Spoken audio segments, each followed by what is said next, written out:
Hello friends, Oso coding के channel पर आपका हार्दिक स्वागत है। Programming foundation using C and C plus plus की सीरीज़ में दोस्तों हमने लास्ट लेक्चर में डिस्कस किया था लूप्स क्या होते हैं, लूप्स की नीड कहाँ पर होती है, रिपीटिशन को हम प्रोग्रामिंग में कैसे कंट्रोल करते हैं। और शुरुआत हमने इनऑल बात की थी कि 3 टोटल लूप होते हैं, वाइल, डू वाइल और फॉर। सबसे सिंपलेस्ट लूप माना जाता है फॉर लूप को, लेकिन अगर हम शुरुआत फॉर लूप से करते हैं तो फिर हम लोग जो कॉम्प्लेक्स लॉजिक डेवलपमेंट की जो प्रोसेस है वहाँ कहीं ना कहीं हमें प्रॉब्लम फेस करना पड़ती है। इसलिए हम लोग ओसो कोडिंग पे जब भी लूप्स का कॉन्सेप्ट शुरू करते हैं तो कोशिश करते हैं कि हम वाइल लूप से शुरुआत करें। तो आपने देखा होगा लास्ट लेक्चर में हमने लूप के पहले प्रोग्राम बनाए थे, आपने 2 प्रोग्राम छोटे छोटे बनाए थे। ओसो कोडिंग को हमने n टाइम्स प्रिंट किया था और दूसरा sum of first n natural number को हमने प्रिंट किया था। तो आज उसी का हम लोग प्रैक्टिकल एग्जीक्यूट करते हैं जिससे आपका कॉन्फिडेंस लेवल बन जाए, आपको क्लैरिटी हो कि किस तरीके से हमें आगे प्रैक्टिकल्स करना है और इसको जब डीबगिंग या ट्रेसिंग करते हैं तो किस तरीके से हमको प्रोसीजर फॉलो करना है। तो ये हम लोग चेक करते हैं दोस्तों यहाँ पर। तो पहला प्रोग्राम लिखना है हमको सिंपल, इसी को लिख लेते हैं यहीं से। क्या क्या स्टेप आती है हमारी? सबसे पहले अगर एन टाइम को लूप चलाना है हमको शुरुआत में, तो पहले आप stdio.h इंक्लूड कर लो। दोस्तों संभवतः ये लास्ट प्रोग्राम है जो हम टर्बो C++ में बना रहे हैं आज, क्योंकि थोड़ा सा मुझे ट्रेसिंग एक बार दिखाना थी लूप के थ्रू आपको इसमें, और फिर हम बाकी प्लेटफॉर्म पे भी डीबगिंग की फैसिलिटीज़ हैं उनको भी डिस्कस करेंगे सारा। तो यहाँ से हम शुरू करते हैं। सबसे पहले अगर मुझे n टाइम्स कोई लूप चलाना है तो हमने 2 वेरिएबल पहले ले लिए n और i, जिनकी नीड होगी उनके लिए हम लोग मेमोरी अलोकेट करते जाएंगे। यहाँ पर इतना पार्ट क्लियर है। हमने 2 हेडर फाइल्स को इंक्लूड किया जैसे सारे प्रोग्राम्स में करते आ रहे हैं, और फिर चूंकि मुझे n टाइम्स ओसो कोडिंग प्रिंट करना है तो पहले यूज़र से हम लोग n की वैल्यू ले लें यहाँ पर। तो we can ask enter any number, new line लगा लिया हमने। नेक्स्ट लाइन में इनपुट आ जाएगा हमारे पास। इसके बाद हम क्या करते हैं, %d डेटा टाइप के हिसाब से वैल्यू लेते हैं और एड्रेस ऑफ n। हम कोशिश करें जितने प्रोग्राम बनाए लूप्स के थ्रू सारे जेनरिक को जनरलाइज्ड हूँ, हर वैल्यू के लिए काम करें। सिर्फ असाइनमेंट करके हमें सारे प्रोग्राम की प्रैक्टिस नहीं करना है। तो दोस्तों इनपुट ले लिया हमने, ज़्यादा टाइम नहीं लगता है, प्रैक्टिकल में कम से कम टाइम में हो जाएगा काम। लूप के लिए हमने क्या लॉजिक देखा था कि एक तो आई को 1 से स्टार्ट किया सबसे पहले हमने, और ये मैंने बताया था कि ऊपर करने के बजाय जहाँ भी हम लूप शुरू करेंगे उसके जस्ट पहले इसको इनिशलाइज करेंगे। तो ये आ गया इनिशलाइजेशन काउंटर। फिर स्मॉल लेटर में हमको वाइल कीवर्ड लगाना है, that is reserve word keyword, और लेस देन इक्वल टू कितना आ जाएगा 10 होता है जनरलाइज फिक्स वैल्यू के लिए, और n हो गया जेनरिक कॉन्सेप्ट के लिए। और ये हम लगाते हैं बिगिन और एंड ब्लॉकिंग के लिए। वाइल में कुछ भी आप एग्जीक्यूट करोगे तो कम से कम 2 स्टेटमेंट तो आएंगे ही। एक जो स्टेटमेंट आप लिख रहे हो थोड़ा सा अंदर आके इस प्रिंट को लिखना है हमें।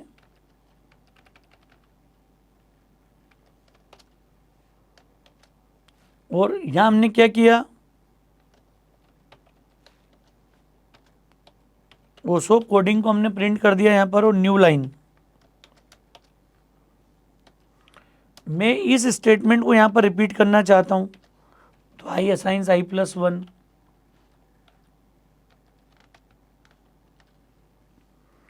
तो ये दोस्तों बेसिक हमारा कॉन्सेप्ट था। और गेट ch,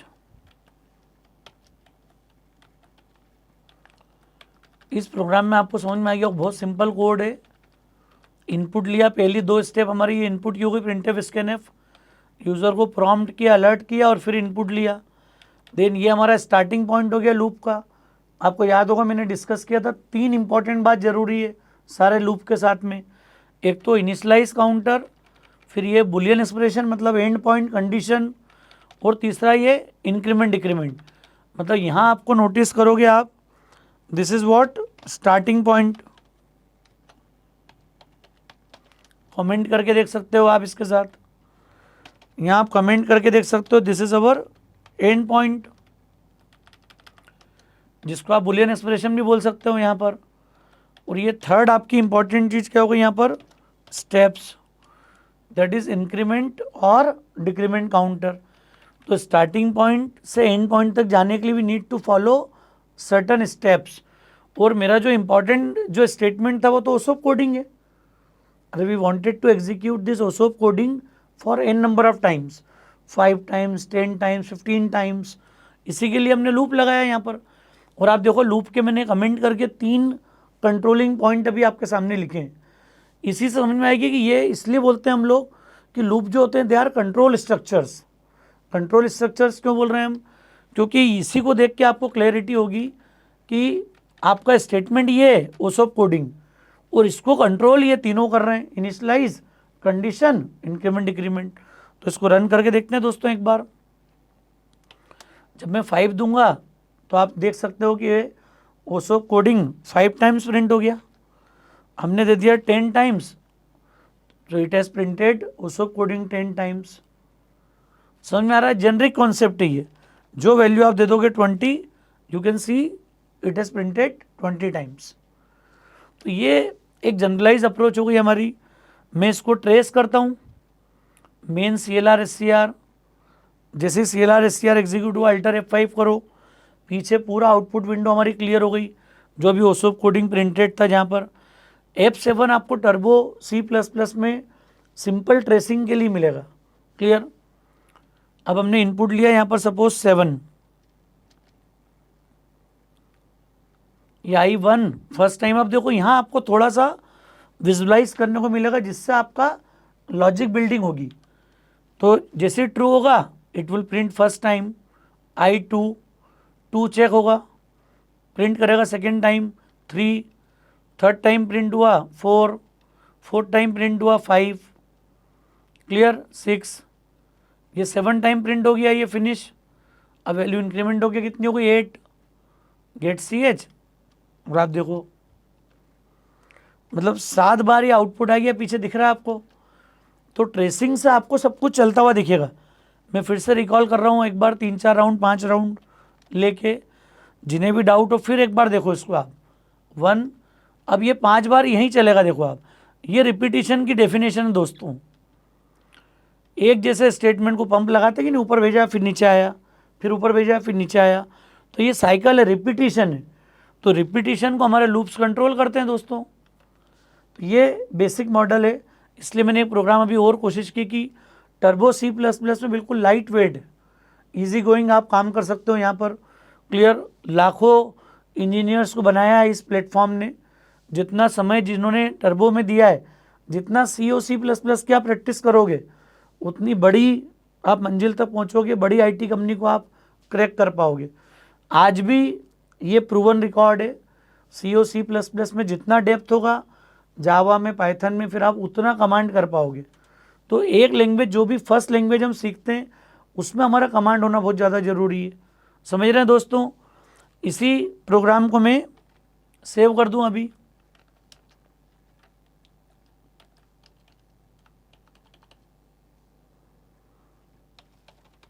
इसको दे दिया loop1.c। अब यहीं पे हम लोग बना लेते हैं अब n नेचुरल नंबर की सम का। एक तीसरा वेरिएबल क्या लग जाएगा आपको, सम। एंटर एनी नंबर, आप चाहो तो लिख सकते हो up to you want sum. ये जितना प्रॉपर मैसेज होगा ना आपका उतना प्रॉपर रहेगा।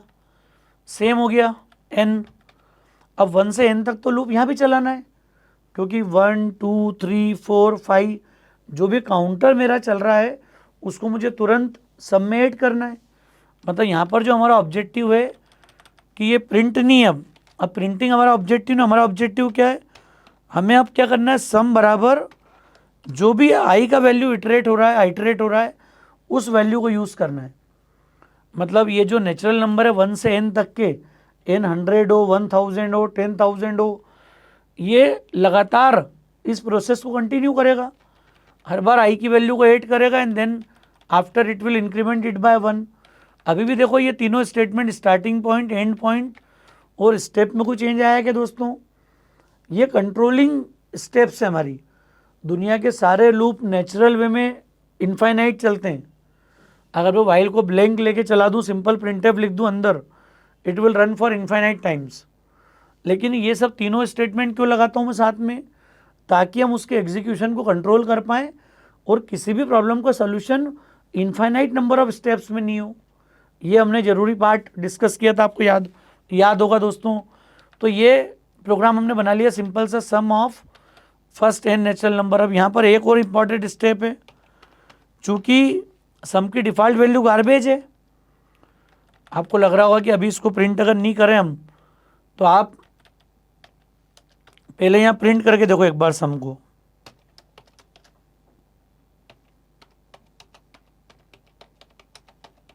सम बिफोर लूप इज, दोस्तों ये बात समझना बहुत ज़्यादा ज़रूरी है अपने लिए, क्योंकि मैंने बताया था आपको कि identity element for addition is 0 और identity element for multiplication is 1। अगर हम इनिशलाइज इनको नहीं करेंगे तो कई बार प्रोसेस रेंडमली, अभी आई कोई 1 नहीं करता मैं, तो गार्बेज में कुछ भी वैल्यू ले सकता है वो, कोई भी स्टार्टिंग वैल्यू आ सकती है, उतनी बार चलता रहेगा ये। इसको देखते हैं चला के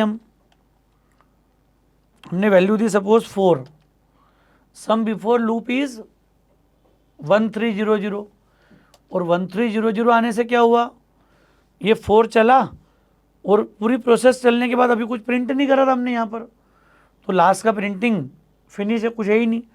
आपको सिर्फ इसकी वैल्यू पता लग गई कि बिफोर कितनी आ रही थी, वो 1300। ये रैंडम है, कुछ भी आ सकती है, हर बार आप रन करोगे माइट भी आपको कुछ और मिल जाए, हालांकि अभी सेम आ रही वैल्यू यहाँ पर। क्लियर? ये डिफरेंट भी हो सकती है गार्बेज वैल्यू यहाँ पर। तो हमने क्या किया,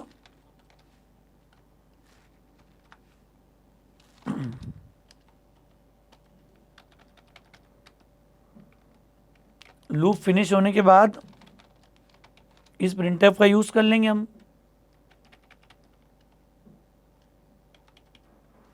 क्या लिख देंगे अपन, sum up to percentage d is percentage D.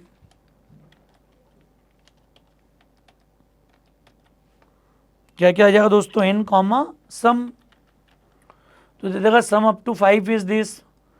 और अब हमने इसको गार्बेज से हटा के, क्योंकि 1300 है वो ऐड होगा, तो यहाँ सम का रिजल्ट कुछ और आता अगर उस वैल्यू को नहीं हटाते हम। तो समझ में आ रहा है केस दोस्तों? कंट्रोल F9 से रन कर लो। अब दिया sum up to 5 is 15, sum up to 10 is 55। तो फर्स्ट 10 नेचुरल नंबर की सम आ गई 55। इसको ही मैं एक बार ट्रेस कर लेता हूँ, 5 तक चलाते हैं सिंपली, 1 सम 0। हम यहाँ पे वेरिएबल को प्रिंट में भी ले सकते थे अंदर, वॉच वाला ऑप्शन भी डीबगिंग के अंदर हमारे पास पूरा क्लियर है। चूंकि हमको विंडो बेस्ड एडिटर यूज़ करना है तो उस पर ज़्यादा हम लोग बात करेंगे फ्यूचर में। ये देख रहे हो आप, राउंड वाइज पूरा एग्जीक्यूट हो रहा है, लास्ट राउंड फिनिश।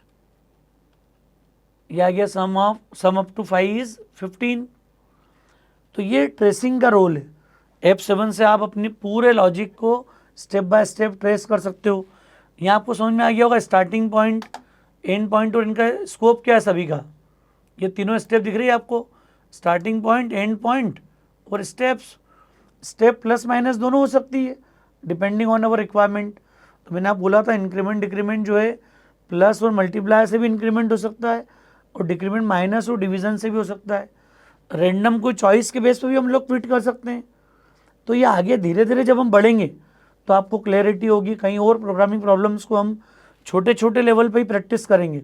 तो दोस्तों ये वो पॉइंट है जहाँ पर बहुत ज़्यादा फोकस करने की रिक्वायरमेंट है, जितना टाइम आप दोगे यहाँ पर। और हालांकि मैंने आपको कॉन्सेप्ट बताया, आपको याद होगा कि हम फ्लो चार्ट बनाते हैं, फिर टेबल बनाते हैं, फिर कोड लिखते हैं। तो इतना अगर प्रोसीजर आपने अडॉप्ट किया तो एक समय के बाद आप 0 एरर कोड लिखोगे फर्स्ट टाइम में ही, बिना एरर के आपका कोड कॉन्फिडेंस के साथ चलेगा और आप खुद फील करोगे कि हाँ मुझे लॉजिक बिल्डिंग आती है, कोडिंग आती है, और ये कॉन्फिडेंस अभी नहीं है।